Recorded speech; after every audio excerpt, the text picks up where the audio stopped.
নমস্কার বন্ধুরা, তোমাদের আজকে চন্দনধারা কেস রিলেটেড 4 নম্বর কোর্টের ইস্যুটা নিয়ে তোমাদের কিছু কথা বলবে এবং যাদের ভোটার লিস্ট থেকে যাদের নাম ডিলিট হয়ে গেছে, এডুকেশানে আছে থেকে ইন্ডিভিজুয়াল এডুকেশানে চলে এসে তাদের কী করণীয় সেক্ষেত্রে ডিটেলসে আমি তোমাদের এই ভিডিওর মাধ্যমে বলে দেবো। এবং কেন করতে বলেছি তোমাদের ভালোর জন্য একটা জিনিস বলছি, যেহেতু হুট করে কেসটা কোনো সময় উঠেই মিটে যাবে, ঠিক আছে, খুব সহজেই কিন্তু কেস মিটে রেজাল্ট দিয়ে দেবে।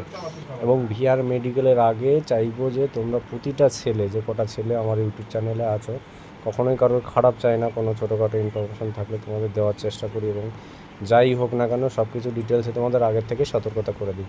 তো ভোটার কার্ডের যাদের এরকম পজিশনে আছে, ডিলেট বা এডুকেশন, ইন্ডিভিজুয়াল এডুকেশন এইসব আছে, তারা কী করণীয়, তারা কিন্তু অলরেডি কোর্টে কিন্তু আপিল করতে হবে, ট্রাইব্যুনালে আপিল চলছে, ঠিক আছে। আমি তোমাদের দেখিয়ে দিচ্ছি যাদের কী করে কিসে অ্যাপ্লাই, তোমার বাড়িতেও ফোনে করতে পারো, সাইবার ক্যাফে গিয়েও করতে পারো, ঠিক আছে। কিন্তু বাড়িতে করলে পরে অনেক ডকুমেন্ট বানাতে হবে, ঠিক আছে, সেইগুলো একটু সমস্যা হয় সেক্ষেত্রে, ঠিক আছে। এখানে সাবমিট আপিল রয়েছে ইন্ডিভিজুয়ালে, যাদের ক্ষেত্রে ইন্ডিভিজুয়াল আছে, ঠিক আছে, এডুকেশন ইন্ডিভিজুয়াল, ঠিক আছে, আন্ডার এডুকেশন এবং এখানে তারা কিন্তু ক্লিক করে সাবমিট করবে। প্রতিটা ফর্মে এখানে দেওয়া আছে কী কী তোমার এপিক নাম্বার, যেটা তোমার ভোটার কার্ডে ডিলিট হয়েছে, এডুকেশন আছে, সেই এপিক নাম্বার দিলেই ওটিপি ঢুকবে। ওটিপি ঢোকার পরেই তোমাদের কিন্তু একটা ফর্ম চালু হবে, সেই ফর্মটা ফিল আপ করতে হবে এবং ডিটেলসে ওখানে লিখতে হবে। ওর থেকে আমি তোমাদের যেটা বলবো, সাইবার ক্যাফে গেলে পরে খুব সুবিধা হবে।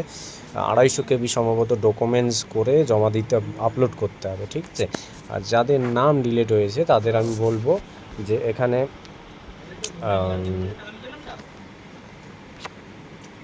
নাম ডিলিট হয়েছে তারা কিন্তু সাবমিটও করতে পারবে, ঠিক আছে। এখানে সাবমিট আপিল করতে পারবে এবং 12 নম্বর যে ফর্ম আছে সেটাও তোমরা কিন্তু ফিল আপ করতে পারবে, 12 নম্বর ফর্ম, ঠিক আছে।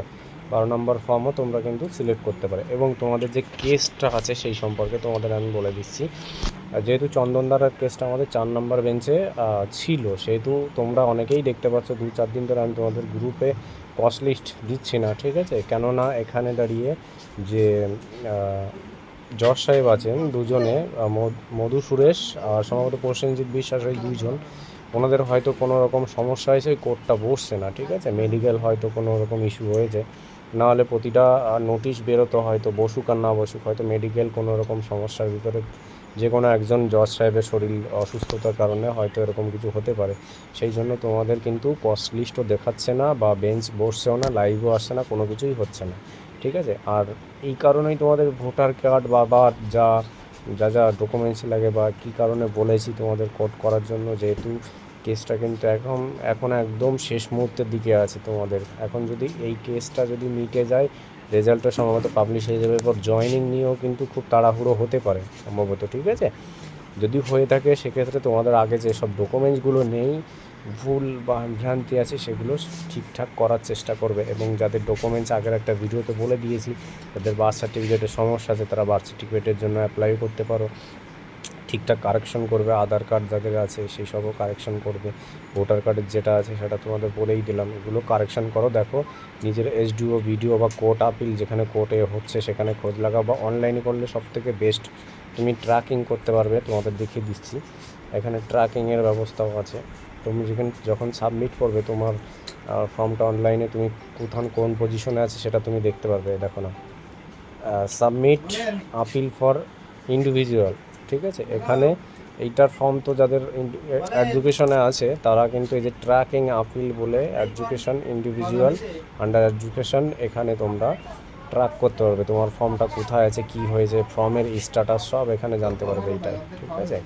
তো তোমরা খুব শীঘ্রই কিন্তু করে নাও যাদের যেটা আছে। তোমাদের এটাই সতর্ক করার জন্য আমি ভিডিওটা বানিয়েছি। ভালো থেকো বন্ধুরা, জয় হিন্দ। ভিডিওটা শেয়ার করে দিও বা লাইক করে দিও একটা, ব্যাস।